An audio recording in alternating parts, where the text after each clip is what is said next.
नागपुर में मीडिया से बातचीत करने के दौरान भारतीय राष्ट्रीय कांग्रेस नेता विजय वडेट्टीवार ने अजितदादा पवार को श्रद्धांजलि अर्पित करते हुए कहा कि अजितदादा पवार महाराष्ट्र के राजनीति में एक शब्द पालक और कुशल प्रशासक थे।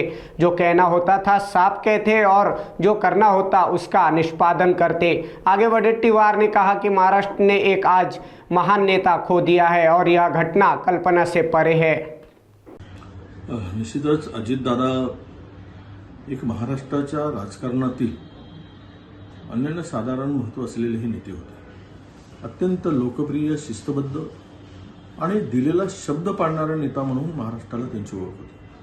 धडाडीने निर्णय घेणं, सकाळी 7 वाजता उठून कामाला लागणं आणि जनतेचं काम करणं आणि विशेष म्हणजे जे होणार नाही ते होणार नाही म्हणून स्पष्टपणे सांगणं आणि जे होतं त्यामध्ये कुठेही आळेवेळे न करता ते काम करणं, असा स्पष्ट वक्ता, असा एक ज्याला आपण म्हणू की फार क्वचित असे नेते होतात। आणि विशेष रूपाने सांगता येईल की मी ज्यावेळेस 2008 मध्ये राज्य मंत्रिमंडळामध्ये सहभागी झालो त्यावेळेस त्यांच्याकडे असलेल्या खात्याचा राज्यमंत्री मी होतो आणि नवीन माणसाला कसं सोबत घेऊन त्यातले बारकावे कसे समजावावेत हे समजवण्याचं काम सुद्धा दादांनी मला केलं आणि राजकारणामध्ये आपण कसं वागलं पाहिजे याचे धडे सुद्धा त्यावेळेस त्यांनी माझ्याशी चर्चा करताना अनेक गोष्टी मला त्यांच्याकडून शिकता आल्या।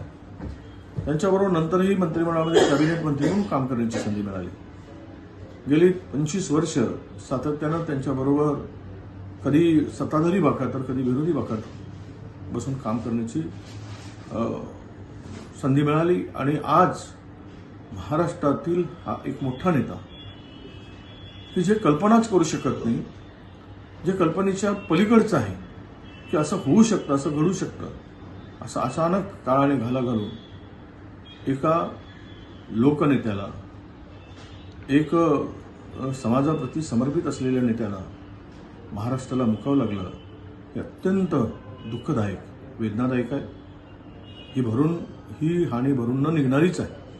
मी ईश्वराला प्रार्थना करतो की त्यांच्या कुटुंबियांना आणि त्यांच्या सर्व प्रेम करणाऱ्या आप्तेष्टांना, पक्षातील सर्व लोकांना या सगळ्या दुःखातून सावरण्याची शक्ती, बळ ईश्वर देवो अशी ईश्वराला प्रार्थना करतो। आणि न भरून निघणारी हानी झाली, महाराष्ट्राची प्रचंड ही हानी मला वाटतं की अजितदादाच्या निघून जाण्याने झाली आहे। ही पोकळी कधी भरून निघणार नाही असं मला वाटतं।